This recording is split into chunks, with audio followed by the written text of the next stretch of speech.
I have signed thousands of transcripts in my life. Every word spoken under oath in a Maricopa County courtroom passing through my hands before it ever became a permanent record. And I know exactly what a real signature looks like when I am staring at one that is not mine. Renee slides the paper across her desk without a word. And there it is. A disclaimer deed. My name typed clean at the top. And underneath it, a signature shaped like mine, but wrong in the places only I would notice. The loop on the C too round. The tail on the last letter dragging too far to the right. That is not my handwriting. I tell her, and she nods like she already expected me to say it. Like the document itself had already told her the same thing before I ever walked through her door. I have watched liars swear to tell the truth more times than I can count, and I have learned to hear the exact half-second where a story stops being memory and starts being performance. 3 days ago, I was standing at the curb outside Sky Harbor kissing my husband goodbye before a business trip. And now I am sitting in a lawyer's office, holding proof that somewhere between that goodbye and this morning, a piece of paper walked into existence claiming I gave up my legal claim to the house I have lived in for 11 years. A house I never once agreed to give away. Renee does not rush me. She just watches my face the way I imagine. I watch witnesses when they are deciding how much of the truth they can afford to say out loud. And when I finally speak, my voice comes out steadier than I expect. I keep staring at that signature, at the version of me someone else built with a pen. And I understand before Renee says another word that whatever happened inside my house while I thought my husband was 30,000 feet in the air, it did not start there. It started long before I ever packed his suitcase into the trunk of my car. 3 days before I ever sat in Renee's office. I was standing at the curb outside Sky Harbor with Drew's carry-on already out of the trunk. The same scuffed black bag he always took on short trips. And he kissed me quick and familiar the way he always did before pulling it toward the sliding doors. "See you Sunday," he said, and smiled that easy smile that had disarmed me 20 years ago and never really stopped working since. I stood there longer than I needed to, watching him wheel that bag through security until the crowd swallowed him whole. And none of it felt unusual. Just another regional wine and spirits conference. Another routine goodbye I had said 100 times before. I drove home thinking about a civil hearing I was scheduled to transcribe that afternoon. The radio low. My mind already somewhere else entirely. I was maybe 10 minutes out when my phone rang. Darlene, our dog sitter of 6 years. The one with a key and a standing morning schedule to let our 2 labs out before I was even awake. I answered without much thought, expecting some small question about feeding times. And instead I heard her crying so hard I could barely make out my own name. "Corinne," she said. "Don't go home." My stomach dropped the way it does when your body understands something before your mind catches up. And I asked her what was wrong, whether something had caught fire, whether someone had broken in. "Just open the camera app," she said, her voice cracking on every word. I don't know how to explain what I'm looking at right now. I pulled into a gas station off Mockingbird Lane, my hands not quite steady, and opened the security app while Darlene stayed on the line, breathing unevenly on the other end. The feed loaded slow, resolving out of gray static into something I understood in pieces. Pauline standing in Drew's home office, in a blouse I recognized from Easter dinner, bent over our safe with the door already open. Beside her, Gerald, a man who rarely said more than a dozen words at any family gathering, held our passports in both hands, flipping through the pages like he was checking something specific against a list only he could see. A third figure moved past them toward the hallway.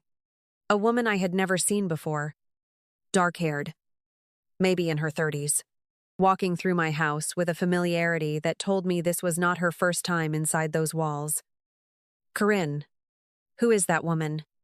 I asked, and Darlene's voice came back smaller than before. "I don't know her name," she said. "I've never seen her either.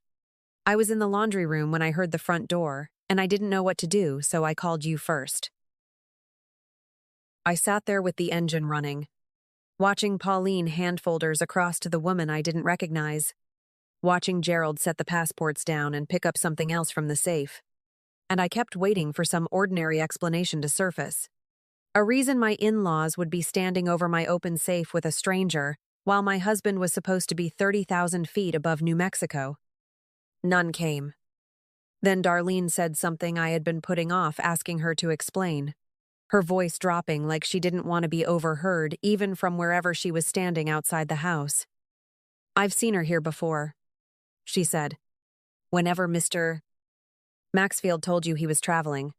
And I told myself she was a coworker, but I don't think that's true anymore. Before I could answer her, the doorbell rang faintly through my phone speaker, and I watched the woman turn from the safe and hurry toward the front hallway to answer it. The door swinging open a second later on Drew, still wearing the exact navy suit he had worn to the airport that morning, pulling the same scuffed black bag behind him like a man arriving somewhere he was fully expected. Drew set the bag down on the desk beside the open safe and unzipped it without any of the urgency I would have expected from a man supposedly racing to catch a rescheduled flight. And I watched through the grainy feed as he pulled the contents out one by one. No shirts. No shaving kit. None of the things a man packs for 3 nights at a wine and spirits conference. Only folders bound tight with rubber bands. A small metal box that looked like it held a spare set of keys. A thin drive sealed in clear plastic. The woman crossed the room and put her arms around him. And it was not the embrace of something new. It moved with the ease of repetition, the kind two people fall into only after doing it many times before. Pauline watched them from beside the safe, still holding a folder of her own, and I caught 3 words clear enough through the tiny speaker before the rest dissolved into static. 3 days is enough, she said. And I felt those words land low in my stomach because that was the exact length of the trip Drew had told me about. Not a coincidence. A number somebody had already built a plan around. He said something else then, close enough to the camera for me to catch it whole. She won't be back before Sunday. And Pauline answered, almost gleeful, "Then we have plenty of time." I sat there, understanding in pieces. The way a puzzle assembles itself against your will. That the suitcase had never held clothes at all. That the conference had never been the point of this trip. Somewhere in that stack of paperwork was a phrase I would not fully understand until days later, sitting across from Renee. But even watching it live through a 4-inch screen, I heard Drew mention the county recorder's office. And I heard him say 3 more days. Like a deadline already circled on a calendar I had never been shown. My first instinct sitting in that parking lot was to call Drew directly, to demand an explanation, and catch the exact moment his voice changed. But I remembered Renee's card still sitting in my wallet from a bar association lunch 8 months earlier. And I called her instead. "Don't call anyone," she told me. Not him. Not his parents. Not anyone in that house. Whatever this is, you have the advantage right now, and the second you make a call, you lose it. He's supposed to be in Denver for the conference. I kept saying, like repeating it might make it make sense. And Renee's voice stayed level in a way that told me she had walked other clients through exactly this kind of morning before. "People cancel flights after security all the time," she said. "Keep watching. Don't do anything yet. Just watch and save what you see." So I saved it. Every angle the app would give me, exporting the footage to a private folder before I let myself do anything else that morning. Because 20 years of transcribing depositions had at least taught me that evidence only matters if you have it before someone else knows you're looking.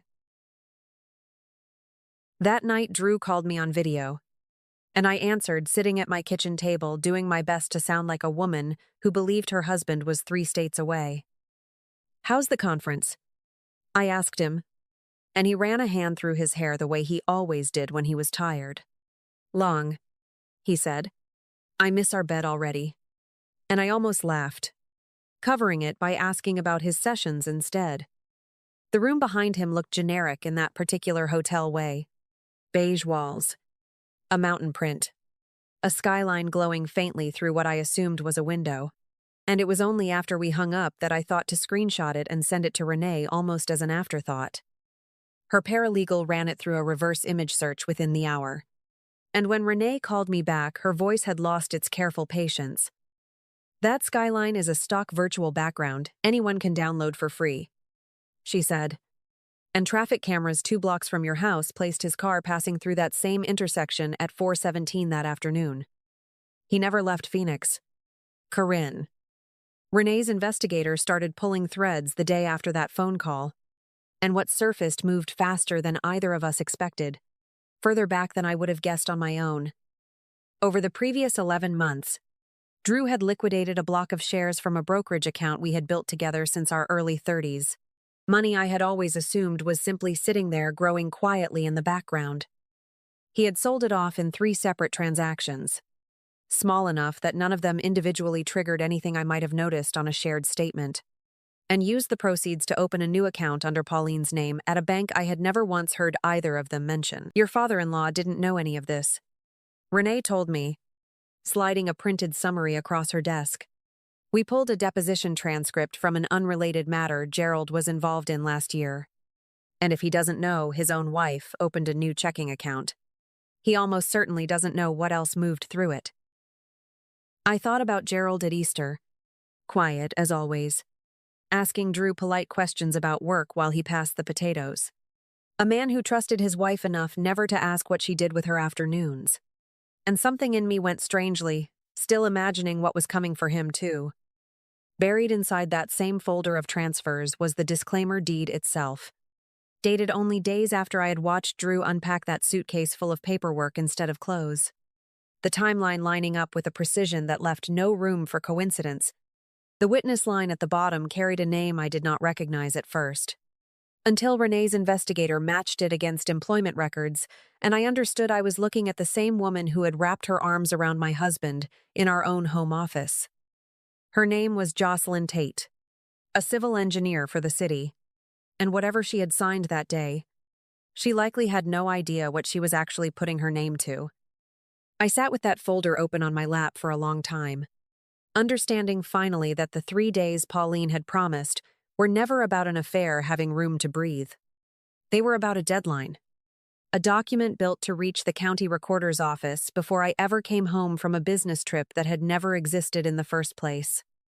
The call came 4 days after Renee showed me that witness line. An unfamiliar number, a voice tight with something I recognized immediately because I had been carrying it myself for weeks. "Corinne," she said. "This is Jocelyn Tate. I think you and I need to talk. I think we've both been lied to. We didn't meet that first day. I wasn't ready, but she didn't push. And by the time we sat down together the following week at a coffee shop in Tempe that neither of us had any history with, I already knew most of what she was going to tell me before she said it out loud. Drew told her our divorce had been final for over a year, that our appearances together at family dinners were nothing more than optics for his aging parents, that we barely spoke anymore outside of holidays. He said it was amicable. Jocelyn told me, sliding a folder across the table with hands that would not quite hold still. He said, "You understood." I sat with that for a moment before asking her about the document, the one with her name on the witness line, and her face changed the instant I said disclaimer deed out loud. "He told me it was routine," she said, "just a formality tied to some property paperwork. And I signed where he pointed because I had no reason not to trust him. I'm a civil engineer. Corinne, my license is everything I have. And if that signature turns out to mean what I think it means, I could lose all of it."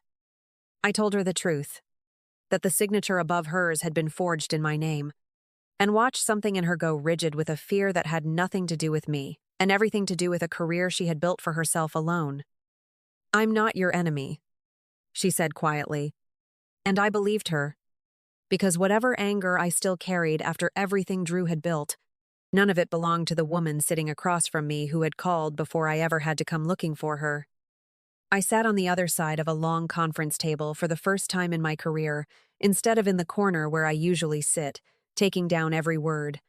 And Drew walked in wearing the same easy confidence I remembered from 100 client dinners, believing this was still just a conversation about an affair. Renee laid the airline cancellation down first. Timestamped, 14 minutes after his boarding pass scanned. Then the airport security stills, showing him walking back out through a service corridor he was never authorized to use. Last, she placed the disclaimer deed on the table beside a real sample of my signature, and I watched something behind Drew's eyes recalculate in real time before his attorney leaned in to whisper something that no longer mattered. Gerald, sitting apart from Pauline at his own request, turned to her and asked one question in a voice that did not need to be loud. "Did you know?" he said. And her silence lasted only a few seconds but stretched across that table like something physical before she finally answered. "I was protecting this family." "You were stealing from her," Gerald said, nodding toward me. 20 years. Pauline. 20 years she's been part of this family. The judge voided every fraudulent transfer within the month. And because Pauline's name sat directly on the falsified paperwork, the case moved to the county attorney for both of them. Drew's employer pulled his travel records not long after, matched them against expense reports that no longer lined up with any real conference, and let him go before the ink on the settlement had even dried.